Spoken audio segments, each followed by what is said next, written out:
All right, and we are live. Welcome everybody to seminar today. This is for Wednesday, the 18th of September, and we have three pianists with us ready to perform. All right. So we're going to open up the stage to Mr. Ian. So Ian, when you're ready, go ahead and introduce yourself and the piece that you're going to be playing for us. My name's Ian. I'm going to be playing Forest Whispers. And who's it by? Dennis Alexander.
Bravo, Mr. Ian.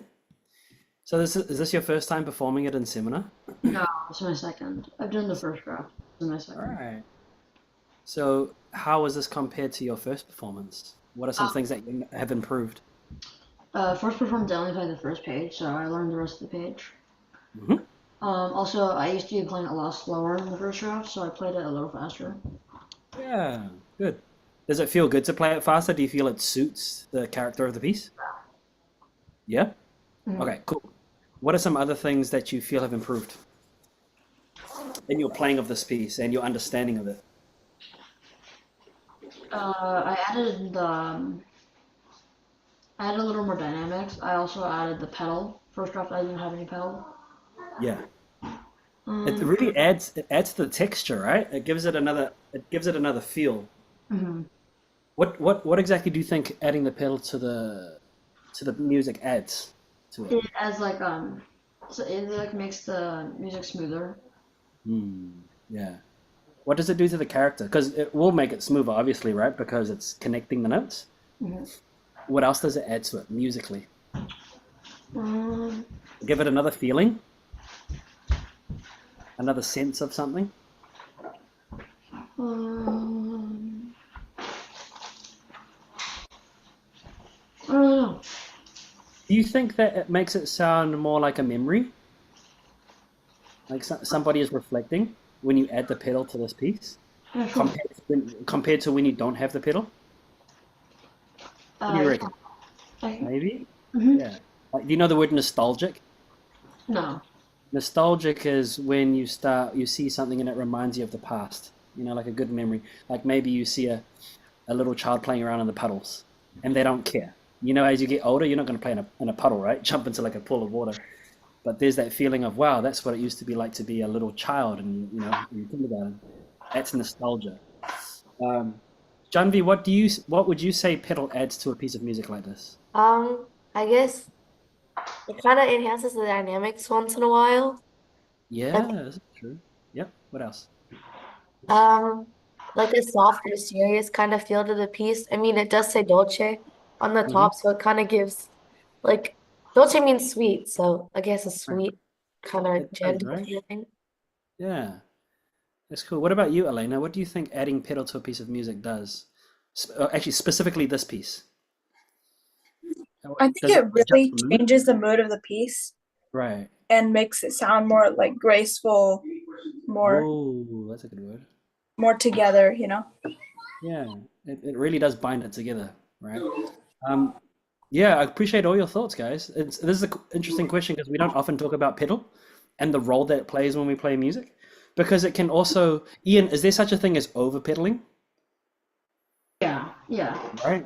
Yeah, yeah, right. And you just jam the pedal down and everything blends together and it's a mush.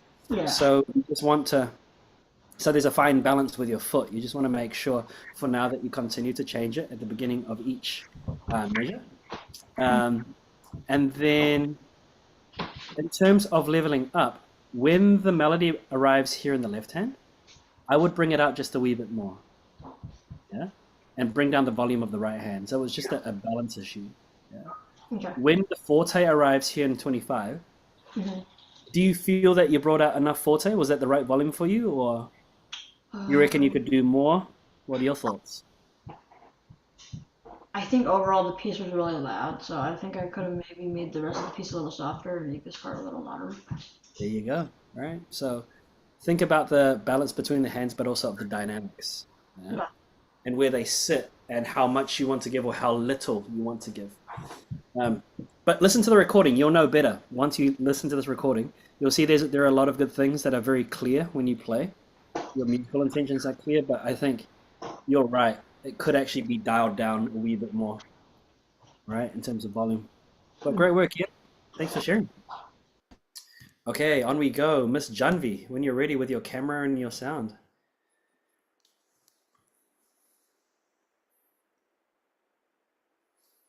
Okay, I'm ready. Awesome. There you are. Okay, introduce yourself, your piece, and the composer. Okay, my name is John V and I'm playing number 3 in C minor by Bach. Let me turn on my oh, it's already on. Okay.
Well done, Janvi.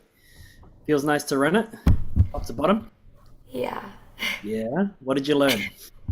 What did you discover? I guess that I have to work better on my dynamics and pedal because like a simple piece can be really elevated by dynamics and pedal. It's interesting, right? Because I Yeah. mean, it's just the same rhythm over and over. Yeah. left, right, and da-da, right? Okay, so dynamics and pedal. What else? What else do you feel would make this piece more clear? Um, I guess consistency of rhythm. Yeah, I think your rhythm's pretty good. It's just the pulse, all right? So Right. rhythm is the mixture of short notes and long notes, right? Right. Right. So a rhythm is a pattern of short notes, long notes that are put together, and that's what makes a rhythm. But your pulse or your speed fluctuates, Yeah. right? That's the big thing. So this is why we need to do more metronome work, all of us when we practice, so that we can be really solid. And then once only when you're solid, you can figure out some places to speed up and slow down just slightly. Because you're right, like I can hear where you're wanting to speed up, Yeah. but it's because before it, it's also bending. When you speed up, it's not that special to us because, right? But if you keep everything the same the whole time, and people are like, well, here it comes, here it comes, here, and then boom, you speed up just a bit and then come back down, really subtle, it draws our attention. Yeah. So Right. this is when same thing with actually as Ian was saying with dynamics. The forte won't be very special if everything is forte, right? Right. So it's all relative. So you want to pick your battles. I would suggest to just play this piece without pedal for now and just Okay. slower, Okay. right? Yeah. Because when you get excited, it does get excited and everything gets mushed up, and it's hard to hear the notes and the harmonies. What would you say? What do you say about that? I Suggest. think you're correct. I have to do it without pedal and then slowly add it in again and then work on the speed, keep it consistent. If you practice without pedal, what does it help you reveal? Helps me get like the notes better without dynamics because pedal's like one thing to control, I guess. Hmm, right? So you want to strip it right down to the basics. Just play the notes and get the Yeah. notes at the same speed, right? Uh, Elena, do you have some thoughts for Janvi? Some things that you feel she's doing well, and maybe some things she can work on if you've got any ideas? I feel like she honestly made the entire piece sound really hard to play, which is a good thing. And she played it really well. Great. What is it about her playing that you thought she did really well? I just feel like the way she added in the pedal and her tempo made Yeah, it sound really nice. exciting, right? Yeah, cool. Nice. Thanks for that. How about you, Ian? Some thoughts for Janvi? I agree with Elena. I think the way she played it made it look really hard. She kept a consistent tempo throughout the piece, Yeah. and towards the ending, she had little pauses, so I think she could make the ending a little slower. Right, right. Cool. Thanks for that. Janvi, what do you feel about that thought that you made it sound really hard? Oh, that's a compliment. I like that. Like that? Okay. Yeah. Okay, so now you want to get to a point though where you can make this sound effortless. Yeah. That's That, that's the highest level. You see yeah. people on YouTube, when you see people on YouTube and they just fly up and down the keys like and they don't even break a sweat, that's what you want. That's Yeah. what you want to get to, right? So this is a good level to be at where your friends are like, man, you made that sound really hard. But your next stage is to be able to play everything in place Yeah. and play it without even thinking too hard, right? It's effortless performance. Okay, so Okay. yeah, I would suggest metronome work and no pedal. Okay, Okay. continue. Yep, excellent. All right, thank you, everybody. Let's continue. And our final performer, Miss Elena, go ahead and introduce yourself and your piece. My name is my name is Elena, and I'm playing in the Hall of the Mountain King. I don't really know who it's by. It's by this little name right here, Grieg. Uh, Gri. Yeah, yeah, yeah. So often composers will have their name on the top right corner. If you yeah. ever get lost, it's always right. Janvi and Ian, in case you don't know, always look at the top right corner of your piece of music for a name. And if there's no name there, then just say you wrote it. All right, Lena, take it away. Okay.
What about the last note?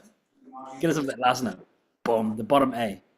Oh, Yes, now we're finished. Ta-da! This is such a cool piece. The Hall of the Mountain King. If my facts are right, these are about trolls of some sort or dwarves that live in an underground cave. It's an underworld, and this whole piece is based on this character Peer Gynt actually going and looking and finding this particular character. Yeah. So you guys should check it out. Peer Gynt. And the story goes that Edvard Grieg was friends with the guy that wrote plays. He was a playwright. And Peer Gynt goes on this journey around the world, but in his mind. Like he procrastinates a lot. He doesn't actually like to leave the house, but he imagines himself going on all these magical, fantastic journeys, like Lord of the Rings style. And so this guy goes to Grieg and says, "Hey, I got the story of this character called Peer Gynt. Can you write the music for it?" So off he goes. And so this is the music based from the play. But good work. I think you've got a good hang of the piece. I would suggest just a couple of things. When you get to here, you have to play this up the octave. You played it one octave too low. So it's actually here, right? And then when you get to measure 18, it's up here.